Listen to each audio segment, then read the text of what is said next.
Hey, what's up, guys? Hey, the monitor's on. I can't see what. Oh, there we go. Hey, how you guys doing today?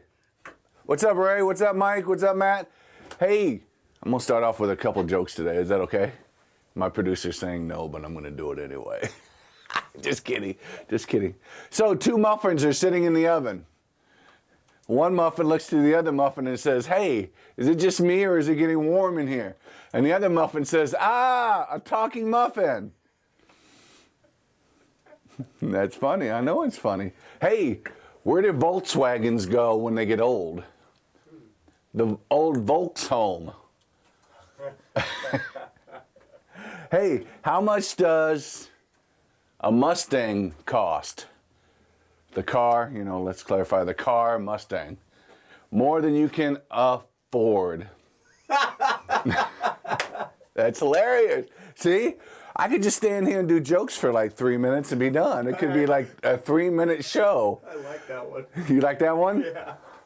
Hey, what do you call a fish with no eye?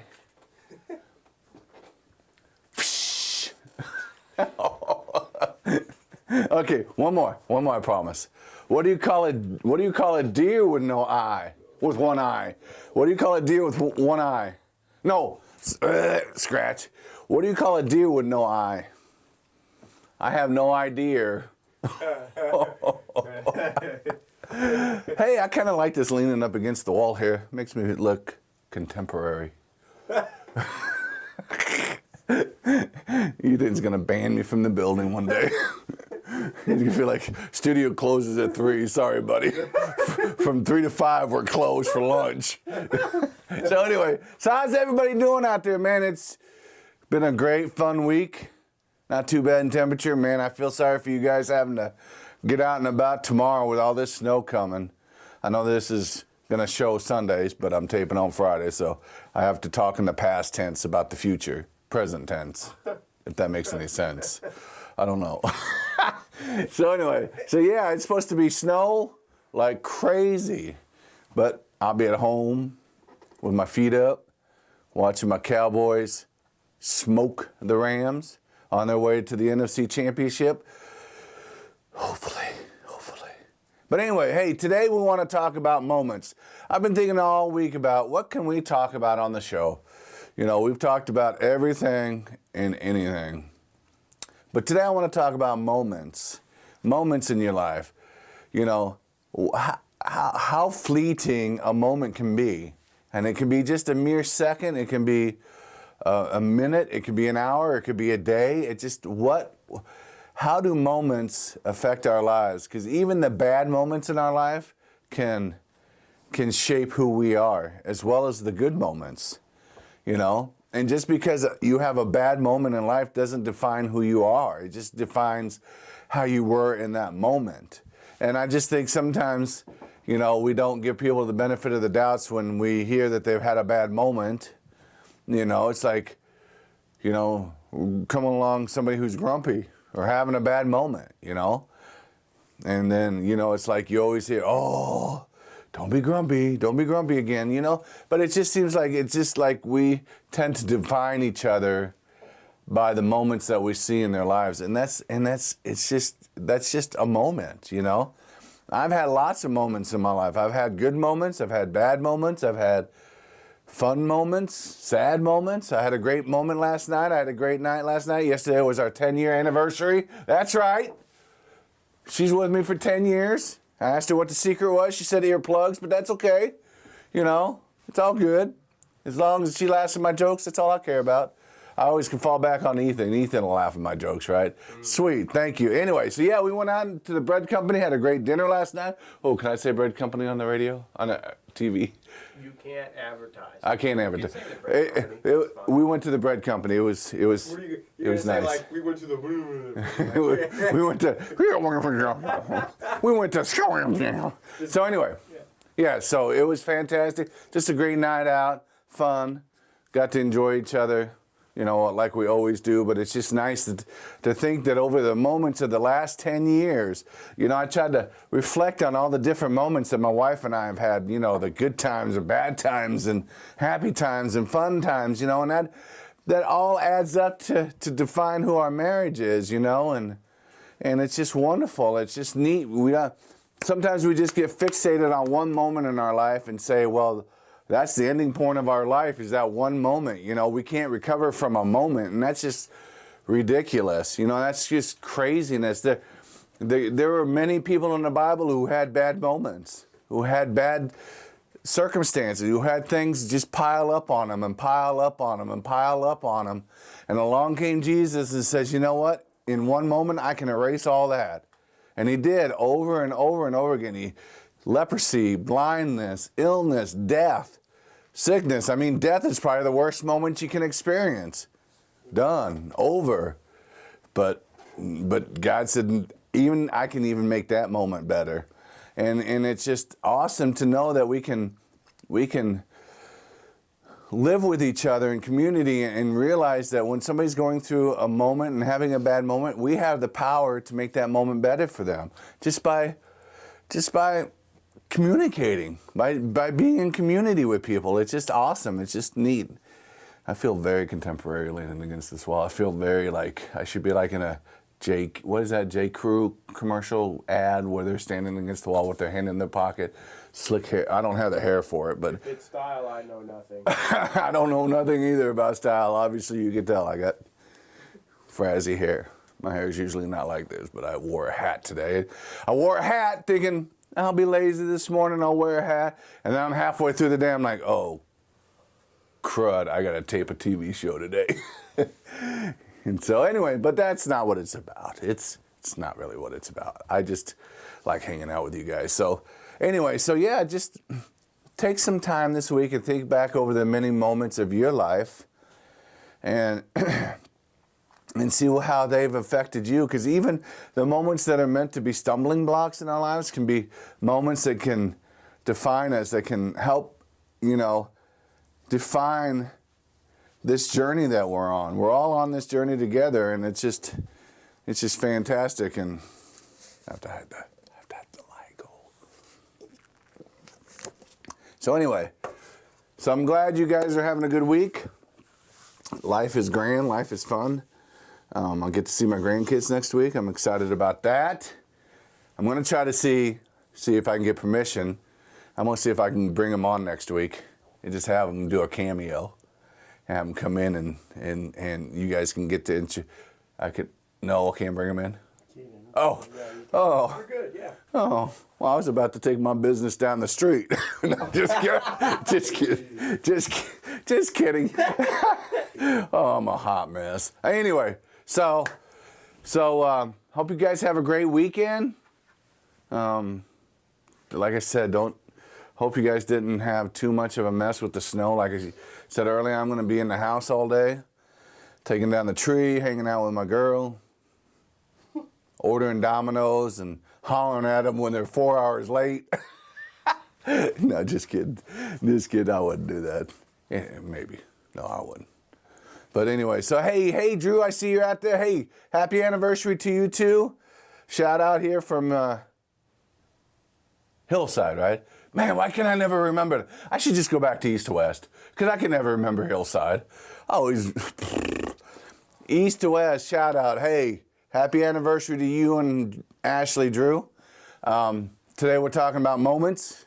Obviously, I'm having a moment here because it's just, you know, it's just fun. I just like talking and hanging out. I'm going to tell some more jokes. You ready? Here we go. So I started, did I tell you the baking powder story? Okay, here we go. You guys will like this. You can't make this up, I promise. Honest to goodness, true story. So a couple weeks ago, about 3 weeks ago, I went to the dentist and they said I had a little bit of an issue with an upper tooth on my left side. And they said that I should use a little bit of baking powder on the tip of my toothbrush every morning to kind of help clear it up a little bit. I was like, cool, no problem. It was going very well for about 3 days. Until I woke up one morning and I forgot to put my glasses on. So what I grabbed for what I thought was the container of baking powder, put it on the tip of my toothbrush, started brushing, and very quickly realized this is not baking powder. And it ended up being Gold Bond foot powder. I had put some. Told this story, but I love it. I had put some Gold Pond foot powder on there. But you know what the good thing is? My teeth didn't itch all day. So yeah, so yeah, that was a moment for me. That was a very good learning moment. Don't do anything in the morning without my glasses on. Oh man, that was a mess. I still have that residue in there. So anyway, so here we go with some more jokes. I'm ready. What did the snail say when he rode on the back of a turtle? Whee! Oh my gosh. Look, I had like 5 people watching until I told that joke, and I got 1. Yeah. They all clicked me off.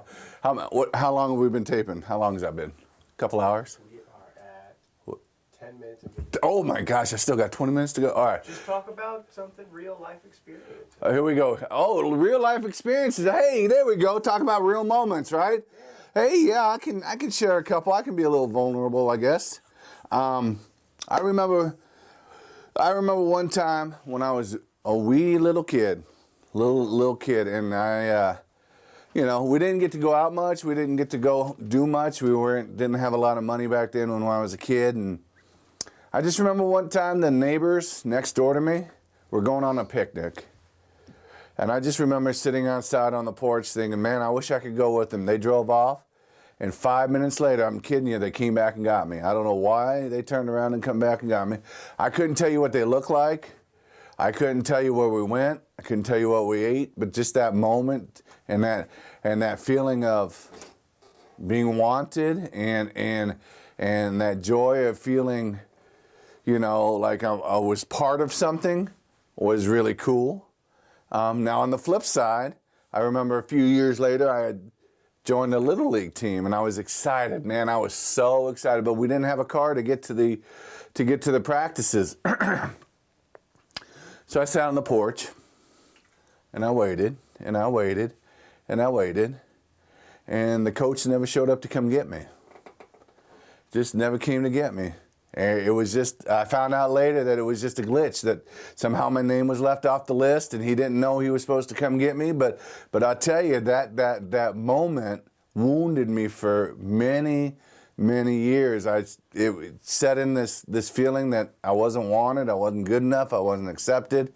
And it just took a long time to get that wound and that hurt out of me. I mean, it just took practice of doing things over and over again and being put in situations where I felt accepted and I felt wanted and I felt community with people. And that's why I work so hard on this show to try to get us to do that with other people, because there's a lot of guys out there, a lot of people out there that have gone through moments where it's shut them down emotionally, and they've just decided, I'm unlovable, because of this one moment in their life. And that's not true. That we can show them through many other moments that one moment was a fluke, that one moment didn't define who they were, that it just defined something that they were going through in that moment. And so it was just really, really exciting for me when, I just got excited about that. And it just, sometimes it still gets me today. That voice will get in your head and say, oh, maybe they're just inviting me because they feel sorry for me.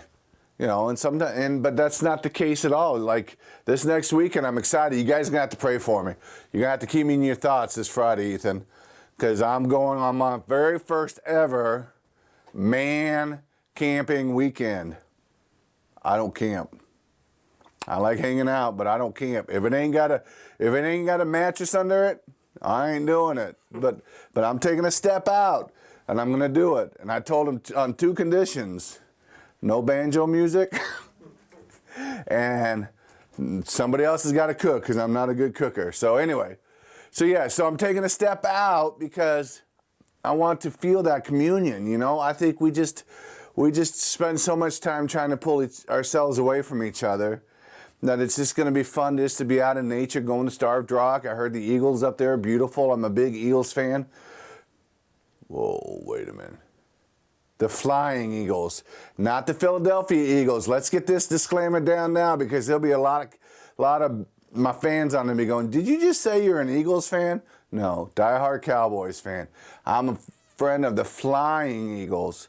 Now, when we went to Alaska a few years ago, it was amazing because we were in this harbor and there were eagles everywhere. And I didn't realize that they were born brown, that they didn't get the bald head or the white head until later in life. And so it was just, I was like, what are all these brown birds just flying around? And they were like, those are eagles. And I was just excited. So I'm excited to see those this weekend. I'm excited to see, to hang out with my boys, Robbie and John and Steve and Eric and Dave and all these guys, that just get into the Word, get into communion, just get in the community, have fun, joke around.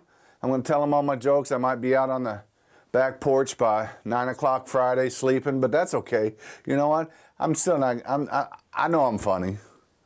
I know I'm funny. That's all that matters. As long as I know I'm funny, that's okay. But sometimes I tell myself I'm not that funny. So anyway, so just get out there and help somebody in whatever moment they're in. You know, I got to bless somebody today and just help them have a breakthrough in their moment they were going through. And it was just like you just see the joy and the rush of emotion on their face when they realize somebody has just stopped for a moment out of their journey and out of their day to say, hey, what can I do to make your moment better? You know, what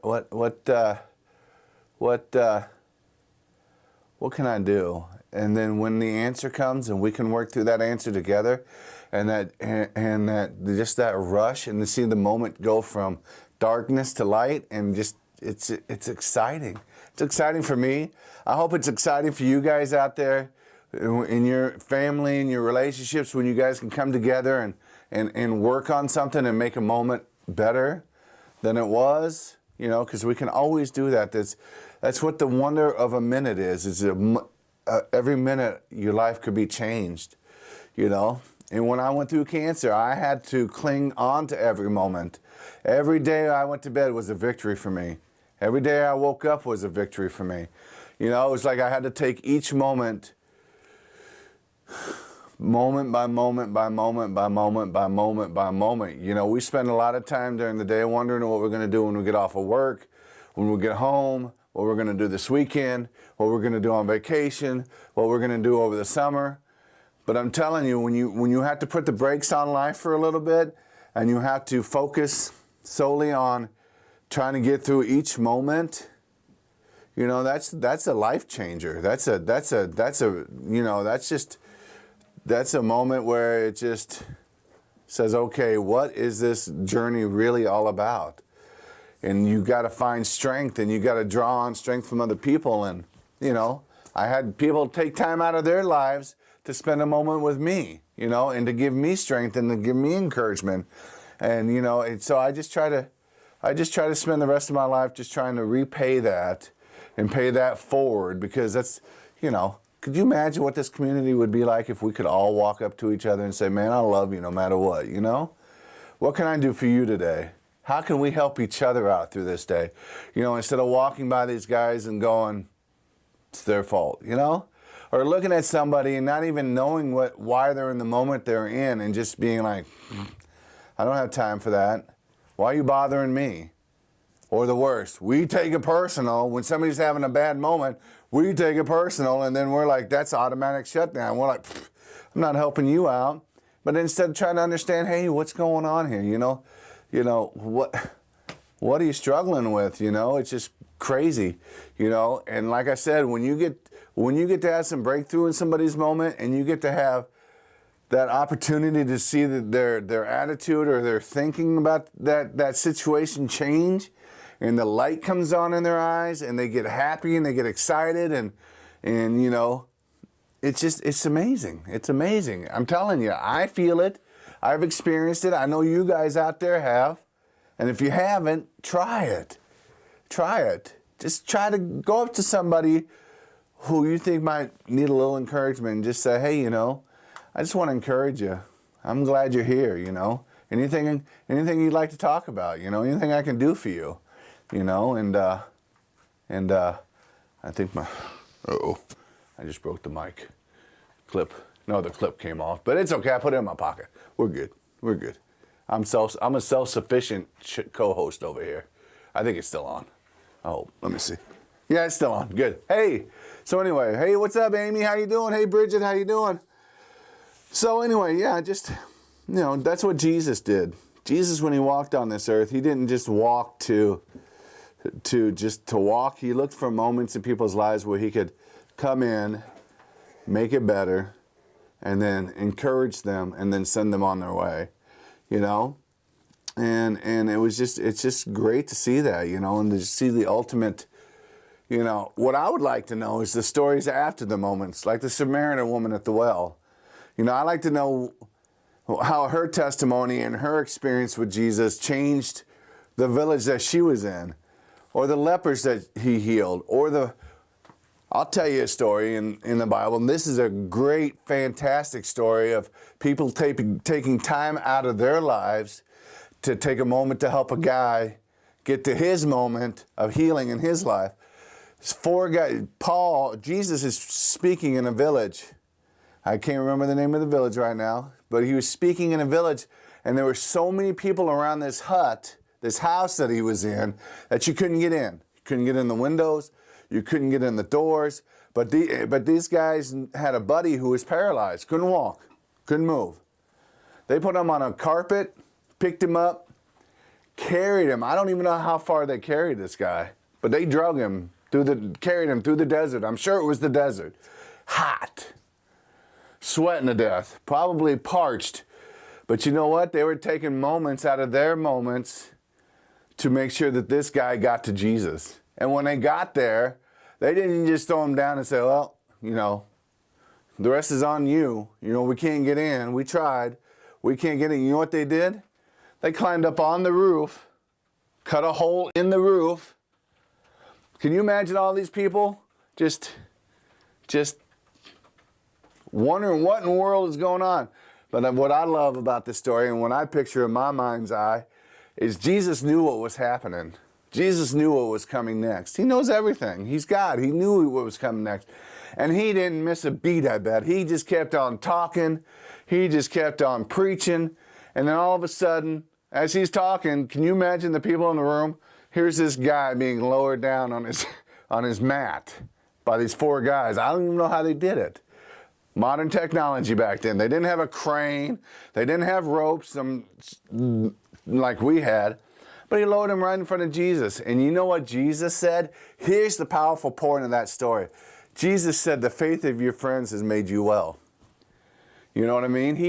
He honored their commitment to take a moment out of their journey to make sure this guy got his opportunity to get the healing that he needed. The guy just got up, picked his mat up, and went and sat down and started listening. It was just amazing.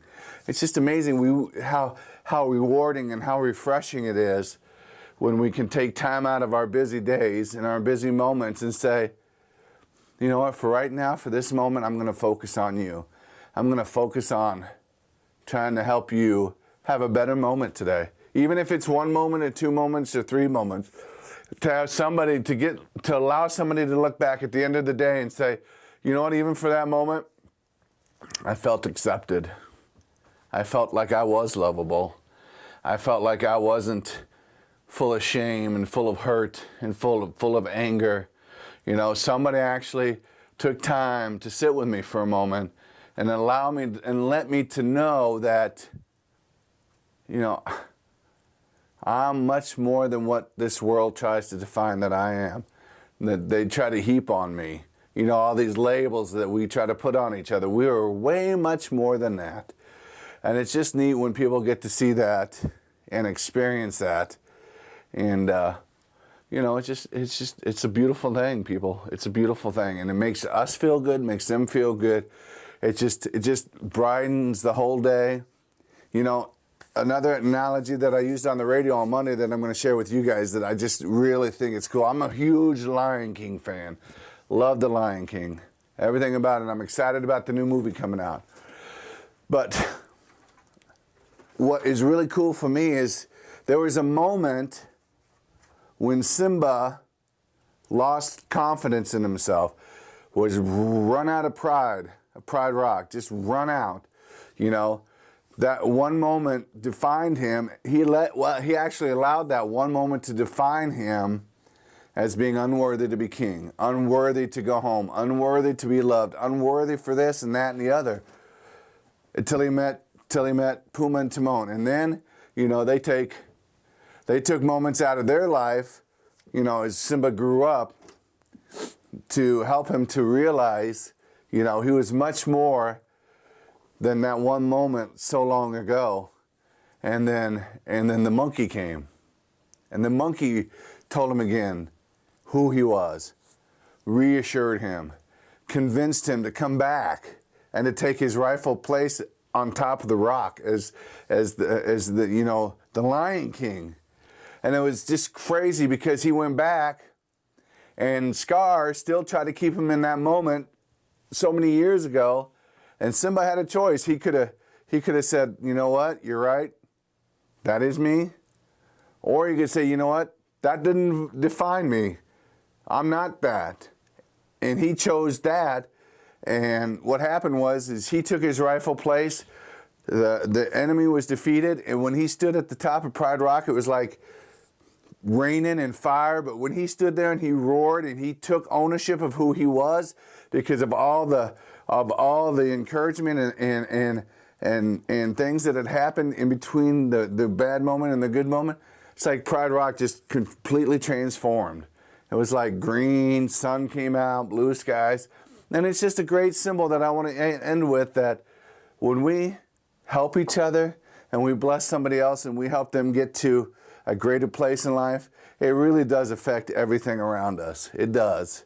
It's impossible not to have that happen. So this weekend, go find somebody. Help somebody shovel, you know. Just encourage them. Say, hey, you know, here, let me give you a helping hand. I'm going to help my neighbors this weekend. You know, it's just great to be able to just get out and enjoy that. And once again, we'll see you again next Friday.